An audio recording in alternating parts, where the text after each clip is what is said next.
There's a pretty one, Ulysses.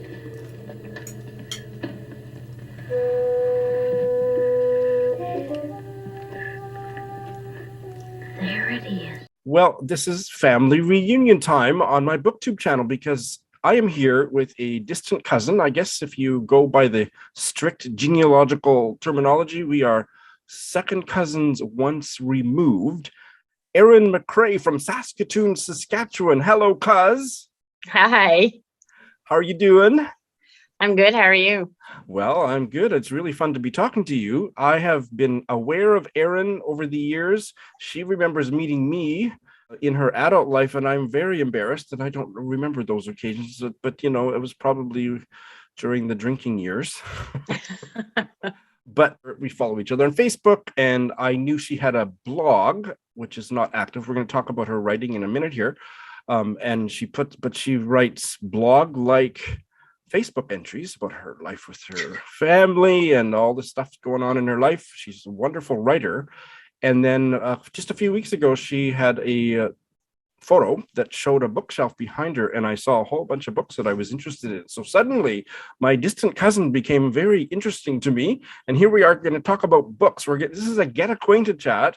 Because, well, she remembers meeting me. We don't really know each other. We're going to get acquainted through talking about books. This is going to be fun. So, Erin, tell us about you as Erin McCrae, the writer. Well, right now I write for an online magazine, online blog, I guess, about family events in Saskatoon and area, which I didn't know it, but it's pretty much my dream job. I get to do tons of stuff with my kid and also write about it. So that's and so it's like a community blog. You're not the only writer. I'm the only writer in Saskatoon, but it's called Family Fun Canada, and they have them all across Canada. Wow. So we'll put a link to that in the show notes. And so this is a job. Mm-hmm. I had it they pay me to write, which is really cool. That is awesome. So we'll put a link to that in the show notes. And you write a lot of bloggish, like I say, stories about your life on Facebook. And you had a blog for many years. So I remember checking your blog about 5 or 10 years ago. So, but it's not active now. The last time I wrote was like May. So, well, that's not too far away. So you might pick it back up again. Yeah, that's the plan. That or stop paying for the website. What else might you be working on writing-wise? Well, this year for 2022, I am hoping to do a last edit of my novel and get it published. Well, that's fabulous. I've been saying that for like 7 years. So, well, I'll be one of your people to remind you. And so, what would you like to tell us about the novel? Am I in it? You're not, but it is. You got one more edit. I might still get in there somehow. It's a fictional book based in Saskatoon, but also from a small town perspective. So it kind of goes back and forth, and about family drama, I guess is the best way to put it. And I've had many readers who thought it was good. I just don't have it published yet. Well, good luck with that. I'll be very excited to hear how that all goes for you. Wish you the best of luck. If it's about family drama, I'm sure there must be room for a cameo appearance on the final edit, Erin. Maybe I'll do my best, but you don't know the family yet. You might not want to be involved. Well, God, if we could only choose our families, eh? Speaking of family, we should say that my father and Erin's grandfather, Reg and Don, are first cousins, and they grew up not so far from each other on farms at Plenty, Saskatchewan. That's the hometown when I go back to visit my parents, especially on the farm. That's where the farm is. And Erin, you grew up in the metropolitan area of Plenty, Saskatchewan. Mm-hmm. Right in town. Right in town. And I remember the wonderful old lady whose house it was for about 3/4 of a century before you guys had it. Your parents had it. That house is gone now. It's gone. I think I knew that. Yeah. Yeah. I used to visit Mrs. Mackenzie with her great grandson, my best buddy in school, Randy. And you grew up in Plenty. And so, I was going to say, I have a field day whenever I have to introduce myself to new classes here in Tokyo, having my students guess I say, I come from a really small town in Canada. How many people do you think live there? And I say, oh, 10,000 people? No, 150. Yeah. I love it when people from Ontario are like, I'm from a small town. I'm like, no. No, You're you don't have not. no idea what you're talking about. Yeah. Years ago, there used to be a sign on the entrance on the highway, and it said, Plenty Saskatchewan, home of blah, blah, blah, and a couple athletes that had won Olympic medal and a hockey player, right? Mm-hmm. Brad McCrimmon. Hopefully, the next time they put that up, it'll be home of Sean the Book Maniac and Erin McRae, noted Canadian novelist. I'll suggest it at the next town meeting. There you go. So I have our Goodreads open, and the first question I have for you is, I see you are currently reading a book that I haven't read yet and I'm very, very curious about, and that is The Strangers by Katherena Vermette. Oh. Great. So please tell me, how is it so far? I'm not very far through it, but I already love it. It's going to be a hard read, but I read the first one by her called The Break, and I think everybody needs to read that. It's heartbreaking and wonderful. Exactly. No, I absolutely loved The Break. This one has some of the same characters in it. Oh, okay. I didn't know that. Mm-hmm. That one is almost impossible to get outside Canada. So I finally got the ebook because I just couldn't get a copy that nobody would ship a copy to me here. I think it's easily found in Canada, but not outside. For The Break? No, for the new one. Okay. Because I listened to The Break on audiobook, and the reader, I listen to some books because it's easiest to put my kid to bed with headphones on. But the person who read it was so good. Her voice was just a perfect read. Oh, awesome.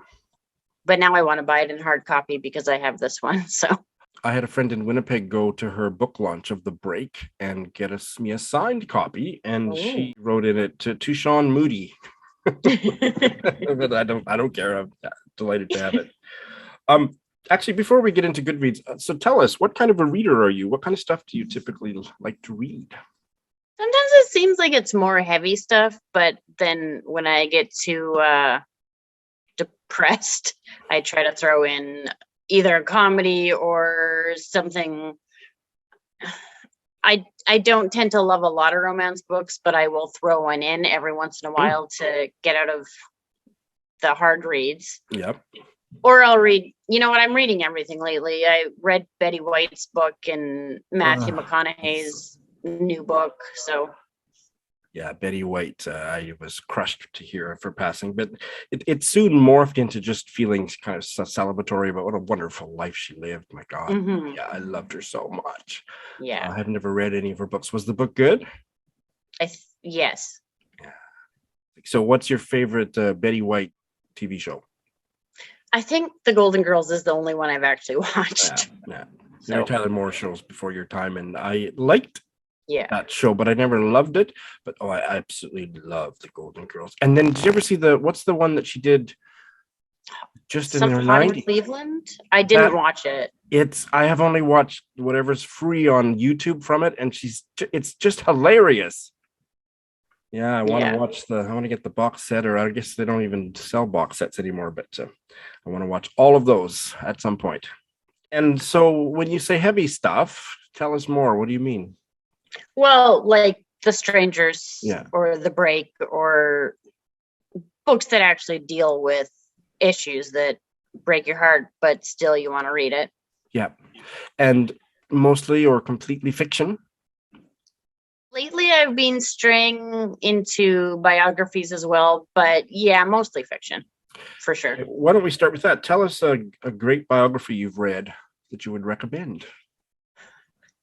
A lot of the biographies I've read have been actors. So Betty White, recommend that Betty one. White. Yeah, the Matthew McConaughey one was really good. I heard that it was. I've never been interested in him. He's never been somebody that really, he wasn't my type. And I never heard anything about him that made me want to know more. I'm not really into celebrity culture, but then there's Betty White. That's a whole different thing. I read a Dolly Parton one too. Oh, I love her. She's up there with Betty. Yep. Yeah. But the book to me felt like, because I listened to it and it felt like she was doing an interview. It felt like she was answering questions without me hearing the questions, if that makes sense. So I didn't love that one. Okay. She's wonderful, but not all wonderful people are good writers or whatever. You do some on audio. Mm-hmm. And you use I switch Audible between audio and real books. Yeah. Audible? No, actually, I use the library app. The library one, yeah. So I get them for free. Yeah. That's awesome. I can't get at that from Tokyo, but you've been doing a lot of reading about Indigenous, and I have too. So, yeah, we've read a lot of books in common, including it's a Saskatchewan memoir, The Education of Augie Merasty, which you and I both gave 5 stars to. Yeah, that was powerful. Yeah, and heartbreaking. Yeah. There's some parts that were really hard to read. And early, before residential school stuff, it was one of the first ones that I ever heard of. I mean, it's not that I didn't know about the issue, but it was one of the first books that was kind of out there. Do you remember the foreword by the editor or the guy that put it together? He's an English prof, David Carpenter. Yeah. And he had a trouble kind of tracking Augie Merasty down to finish the book or this and that. That's my old prof, David Carpenter. Oh, wow. Cool, yeah. And you loved Jessie Thistle's memoir, From the Ashes, My Story of Being Métis, Homeless, and Finding My Way. Yes, everyone needs to read that one too. Yeah, it was a really good read. Last year, I did quite a bit of reading on Métis history because before that, I was always saying, oh, Métis, it's easy to explain because, it's really a Canadian social historical phenomenon. There's a little bit of Métis settlement in the States, but almost all of it's in what is now Canada. And when you try to explain it, I would just say, oh, it's just, a mix of Indigenous who intermarried or whatever, had kids with anybody who wasn't Indigenous. Well, that is not Métis. I read a huge history that just came out a few years ago called The Northwest is Our Mother. And I learned a lot. I didn't think it was very well written. It was a little bit hard to follow, but it really opened my eyes about actually what does Métis mean? And it's a debated concept. So not everybody agrees with what the definition of Métis is. And then there's the political definition and the legal definition. But yeah, that was a real eye-opener. Now, when you have it marked down as just read, is that from a period of your reading life where you weren't giving star ratings, or does it mean that you didn't want to give a star rating specifically? Honestly, sometimes I forget to give the star rating because I won't let myself look at the reviews on Goodreads until I'm done the book. Yeah. So sometimes I just skip my own rating so I can read what other people think of it, so I can know if I'm with or without them. Oh, and we should say that when I contacted Erin the other day about doing this chat, I said, I don't know if you're on Goodreads or anything. And she said, well, actually, I'm your Goodreads friend. So do you remember how long ago was it that we became? It was before we became Facebook friends, because I don't know how, but you liked somebody's status. And I was like, I know that guy. So I just started following you. And I didn't know who you were. So you have been my Goodreads friend. And obviously, if it's before Facebook, then it's been for a few years. And I had no idea who you were. Do you get a lot of friend requests from people you don't know? On Goodreads? On Goodreads? No, I don't think so. But apparently I'm hard to find. Well, you're going to get a whole bunch of new friends after this goes live. I get a lot of friend requests just because I have a YouTube channel and blah, blah, blah. My criteria is I look at what they are reading and what they've recently read. And if they're reading a whole bunch of stuff that I'm not interested in, I don't accept the friend request. Otherwise, I'm quite happy to. You passed the test and I didn't know you were a cousin at that time. I asked you about that because of the novel Another Brooklyn by Jacqueline Woodson. Do you remember that? I loved it. Yeah, it was a really good book. I loved it. Yeah. I don't know what. Oh, I just had read on that one. That's right. Yeah, no, it was really good. I think I listened to that was an audiobook as well. I did too. It was beautiful on audio. We basically agreed on Where the Heart Is by Billie, although I don't remember anything about it now, but I gave it 2 stars and you gave it 3. Right. And, I remember the movie now, but I don't remember. I don't remember when I read the book. It was an Oprah pick, wasn't it?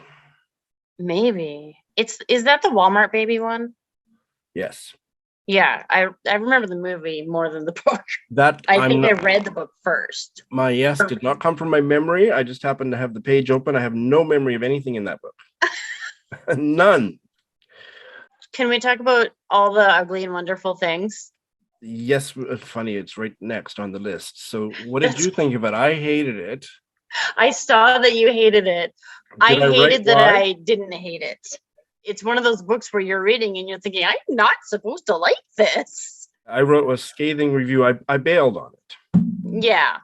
At 40%, I said, what a singular achievement. The writer has managed to embed a cringe-makingly hokey, laughably unbelievable love story at the center of a story about some of the most hateful people anybody could ever imagine. Count me out. That was 2017. Yeah.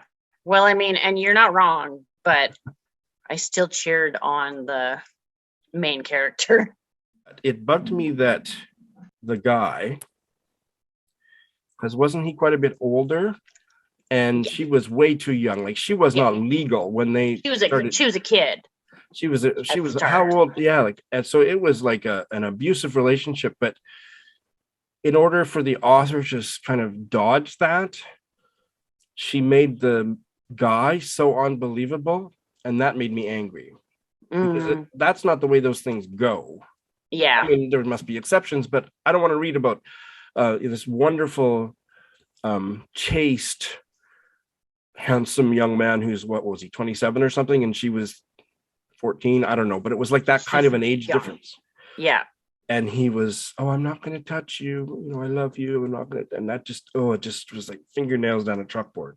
I mean, I wouldn't want her to have read it if he was a lech either, but putting that character into the story so that she could write about a taboo subject or whatever, it just really bugged me. It's definitely a taboo subject. I had to read it, and then I wanted somebody else to read it so I could talk about it with them, but I had to choose carefully. Well, and I'm not probably the best interlocutor on that one. And I don't remember. I did that one, I think, only on audio. I think I read it. It was a library book. I really liked The Nest by Cynthia Dupree Sweeney. How about you? I did. You know, it kind of reminded me of the books set in China. The Rich Family. It's a movie now. Is it Crazy Rich Asians? Yeah. Their families reminded me of each other. Just the... Oh, okay. And I don't know the Crazy Rich ridiculousness. Asians story. Yeah, I liked it. A lot of people thought it was too predictable or too kind of generic or something. I don't know, but I quite liked it. I didn't find it, I don't know if I found it predictable, but there was only one character that I actually liked, and I think she left at the end or something. I can't remember. It was a sister, right? Yeah, or the girlfriend. I don't remember it well enough. A bit dim for me. It was really good on audio.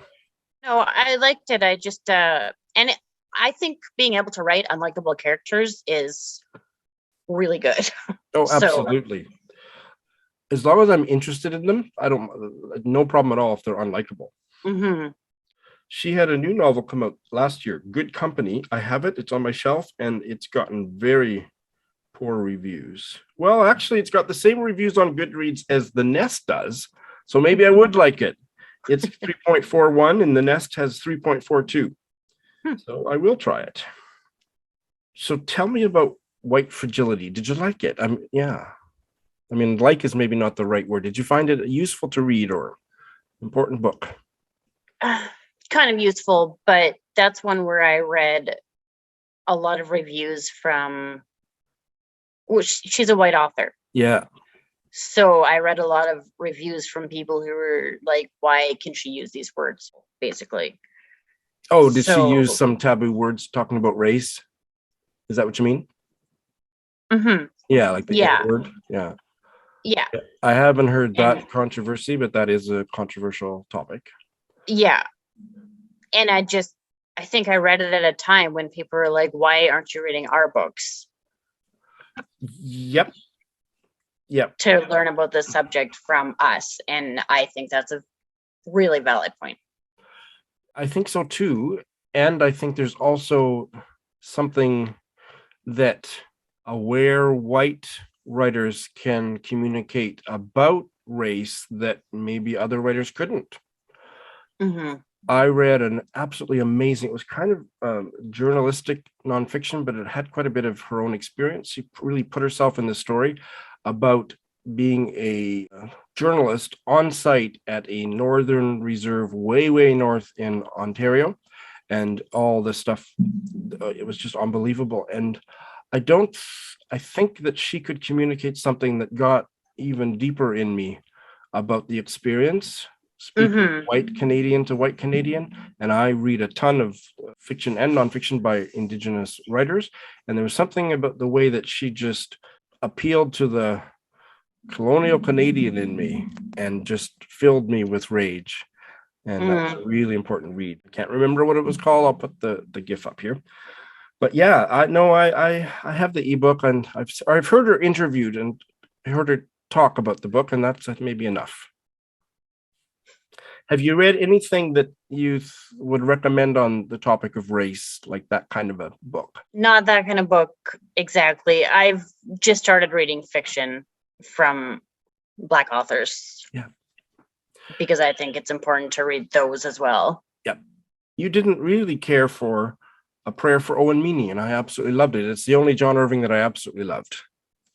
You know, actually, I was looking at that, and I'm not sure why I gave it a 3-star rating. I mean, I read it a long time ago, but I did like it. And I remember the movie too, but I got that book from my grandma McCrae on my dad's side, and she loved it. And I think for that reason, I loved it too, because she was one of my favorite people. But I don't know why I didn't give it like a 4 at least, but I'd have to read it again, I think.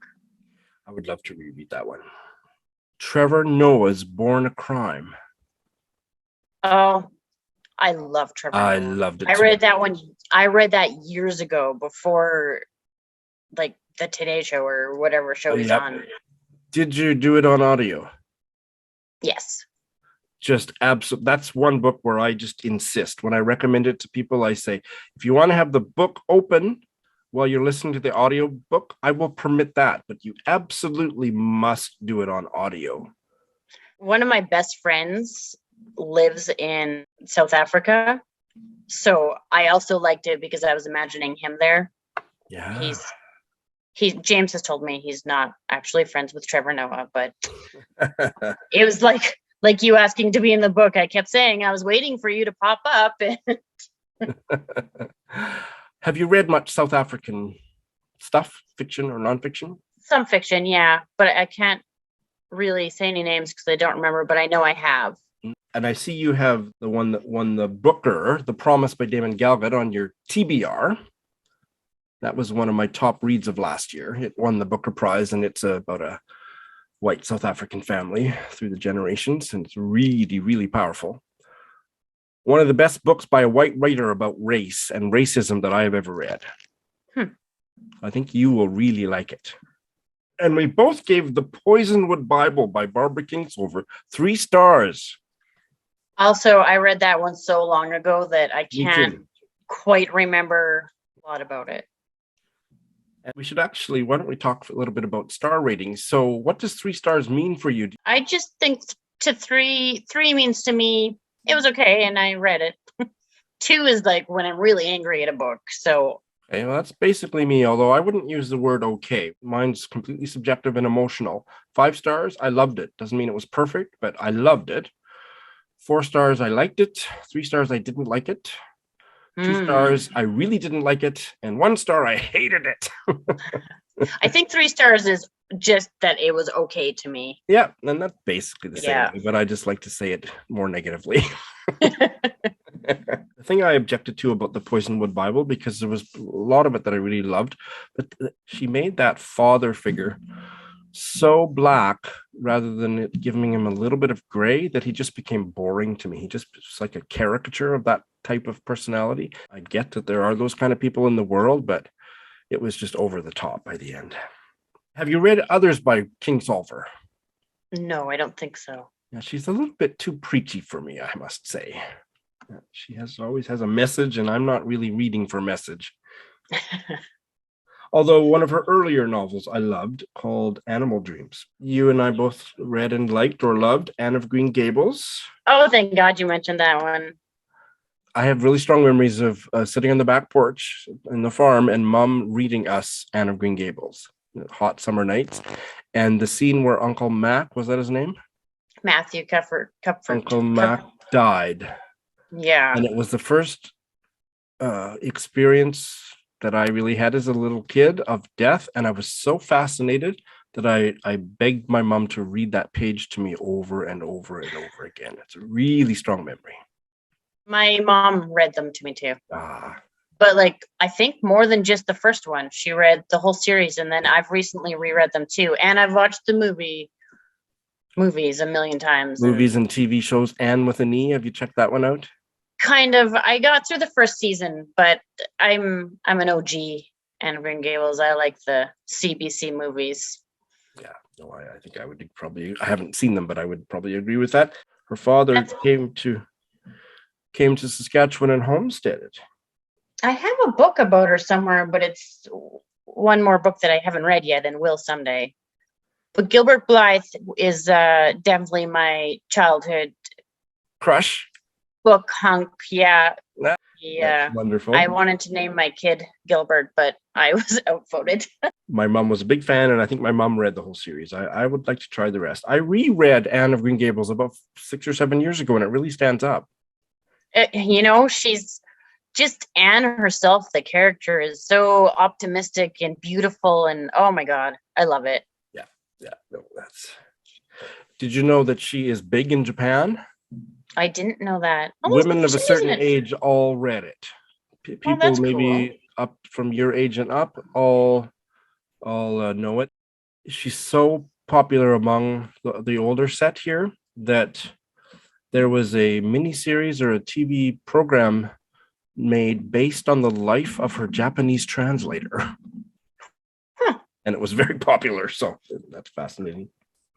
I have met a lot of Japanese women over the 12 years I've been here that have only ever been to one place in Canada, and that's Prince Edward Island, because it's a pilgrimage that Japanese women like to make to go see where it all happened. That's exactly why I would go there too. Oh, I would love to go to PEI. Okay, maybe this will be our first fight. This is one you didn't have a rating for. Where the Crawdads Sing. Oh yeah, you didn't like it, right? It's one of the worst books I've ever read, even though I gave it 2 stars because, it was the beautiful nature writing. I liked it. You liked it? Yeah. I have probably my most viewed video on my channel is my ranty hate review of Where the Crawdads Sing. And in fact, I put that review up 3 years ago or more, and I still get at least 1 comment a week. And it's either, thank you, I thought I was the only one who felt this way, or you are such an asshole, what's wrong with you, blah, blah, blah. It's the most controversial video I've ever put up.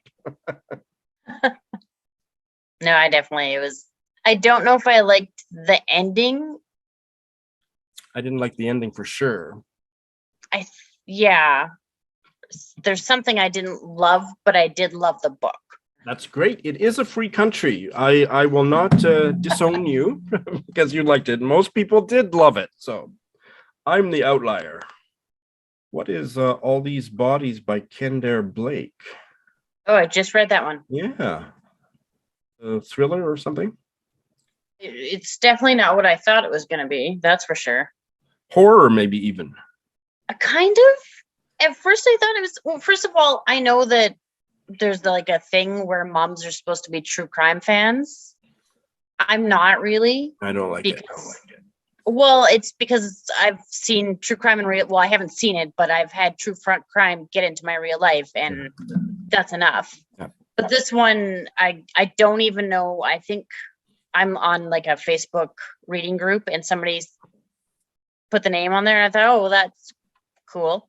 So I tried it out, and I don't know. They mixed like mass murder with vampirism, and it was strange. You couldn't pay me to read it, so it wasn't the best. But you didn't hate it.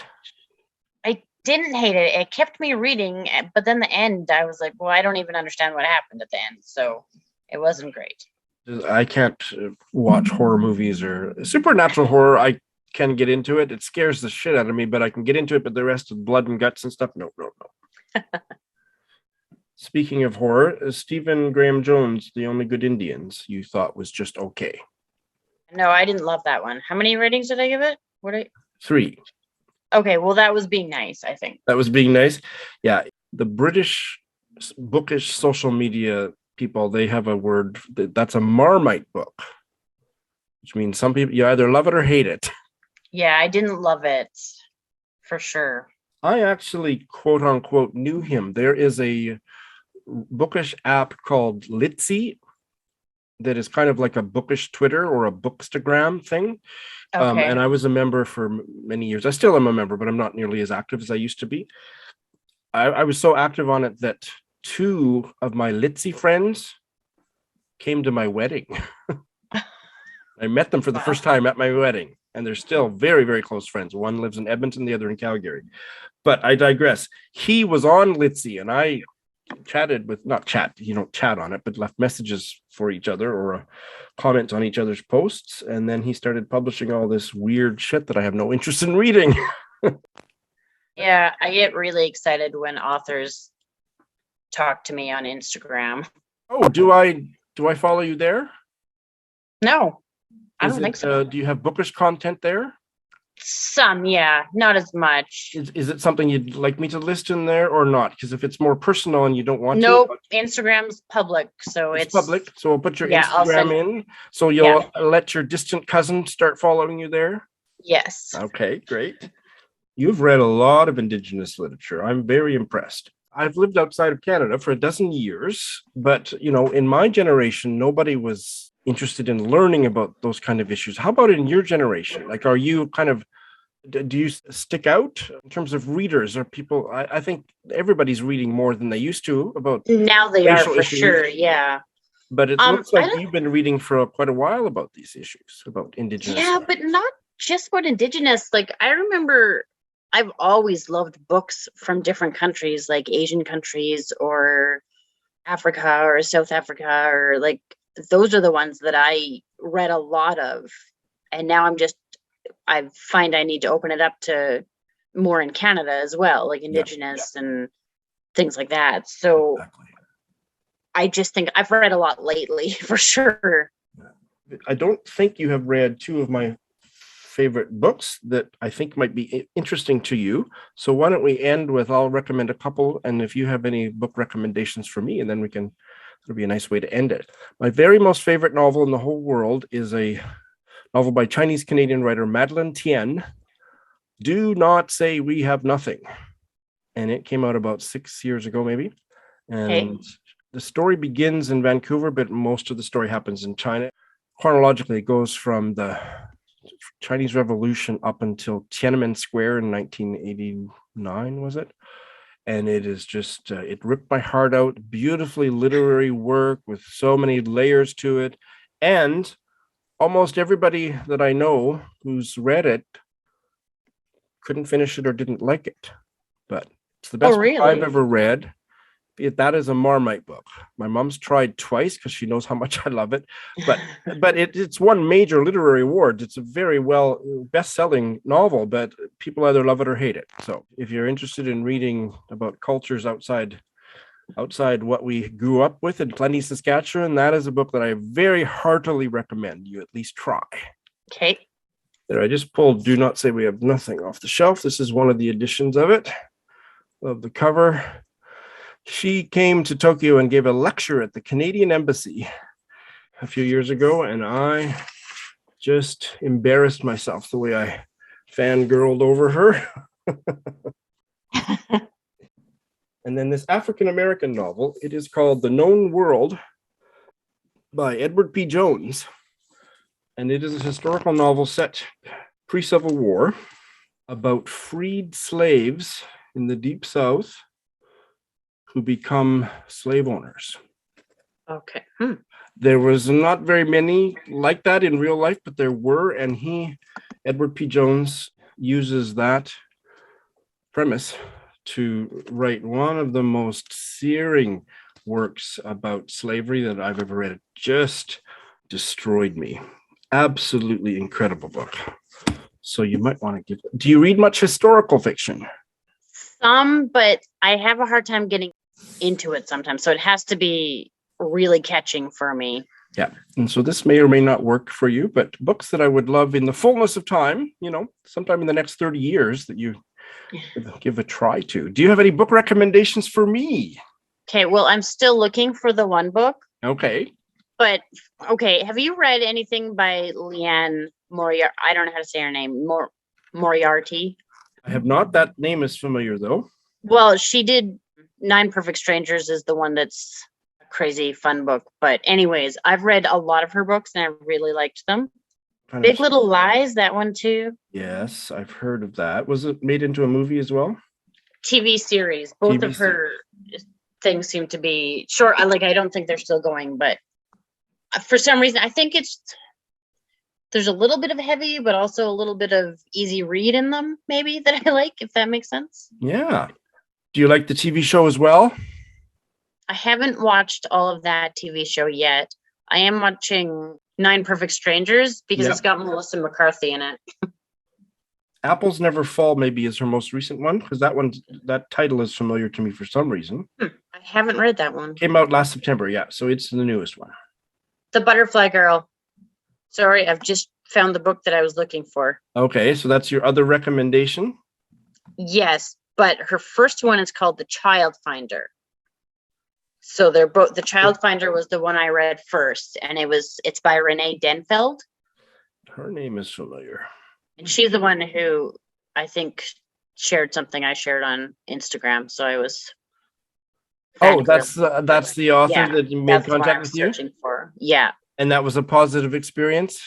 It was. I mean, I think she just liked the fact that I shared the fact that I'm reading her book, but still. It's a good feeling.